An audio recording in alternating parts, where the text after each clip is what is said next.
मसले जो हल नहीं हो पा रहे।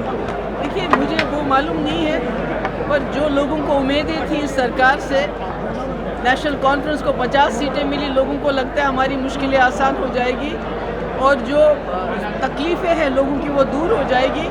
इसी तरह बीजेपी से भी लोगों को उम्मीदें थी कि दिल्ली में इनकी सरकार है, ये हमारे यहाँ मुश्किलात को दूर करेंगे, पर लगता है दोनों जमातें पूरी तरह से फेल हो गई है लोगों की मुश्किलात को दूर करने। अभी पंचायती इलेक्शन आ रहे हैं, पीडीपी के से मंशूर के ऊपर। चलिए, दूसरा सवाल आपने एक कर लिया। मैम, पीडीपी ने जो है एक प्रस्ताव दिलाने की बात की कि जैसे जो पीडीपी है उन्होंने अभी लाया है कि चुनाव वैली और फिर पंजाब से जो मिला है, इसी तरह से पहाड़ी इलाके में बिलावर है, बनी है, उनकी बात भी इसमें की गई है। जो बात यहाँ के एमएलए स्पीकर की वो बात है वो नहीं, वो तो खैर हम नहीं जानते हैं, पर पीडीपी का ये मानना है 2019 के बाद जब 370 ख़त्म किया गया, हमारे लोगों की जो डिसएम्पावरमेंट हो गई है, बड़ी उथल पुथल हो गई है डिलिमिटेशन को लेके, बाकी को लेके, तो लोगों को कोई उनके हाथ में कोई इख्तियार नहीं है।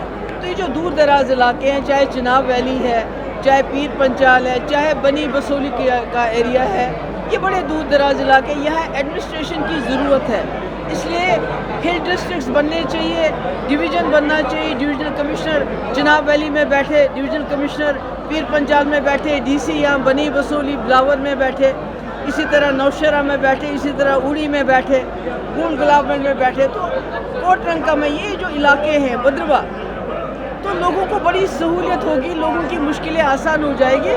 हमने बिल लाया, देखिए अब सरकार क्या करती है। आपने बात की जसविंदर सिंह की, मैं ईरान को जो है मदद चाहिए, सॉरी, ईरान को जो है कश्मीर में मदद चाहिए, किस तरह चाहिए है पूरा देश जो है वो शुक्रिया। देखिए, ईरान के साथ हमारे मुल्क हिंदुस्तान के बहुत ही गहरे ताल्लुक़ रहे हैं और ये बदकिस्मती की बात है कि जंग 2 दिन होने से पहले हमारे प्राइम मिनिस्टर वहाँ चले गए, जिसका मैसेज अच्छा नहीं गया।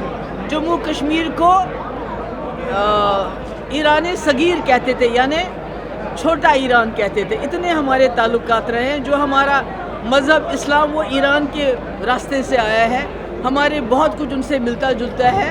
और मज़हब के हिसाब से भी देखा जाए तो जिस तरह जम्मू कश्मीर के लोगों ने ईरान के लिए सड़कों पे निकले और आज पैसा जमा कर रहे हैं, मदद कर रहे हैं, सोने के जेवर, घर के बर्तन दे रहे हैं, तो मुझे लगता है ये बड़ा जज्बा है। और हम अल्लाह ताला से दुआ भी करते हैं कि ईरान कामयाब हो जाए, जंग बंद हो जाए, क्योंकि जंग से हमारे मुल्क पे भी बड़ा ख़राब असर पड़ रहा है।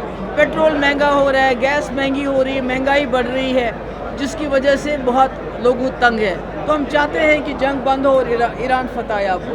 मैम, एशिया में कॉन्फ्लिक्ट पड़ा हुआ है, क्या कश्मीर के ऊपर भी आने किस चीज़ का कॉन्फ्लिक्ट पड़ा हुआ है, लड़ाई झगड़ा? बिल्कुल, देखिए ना, पूरे दुनिया पे असर पड़ रहा है, चीज़ें महंगी हो रही है। जब पेट्रोल महंगा होता है तो हर चीज़ महंगी हो जाती है। तो हमारे लाखों के तादाद में हमारे मुल्क के और जम्मू कश्मीर के लोग गल्फ़ कंट्रीज़ में काम करते हैं।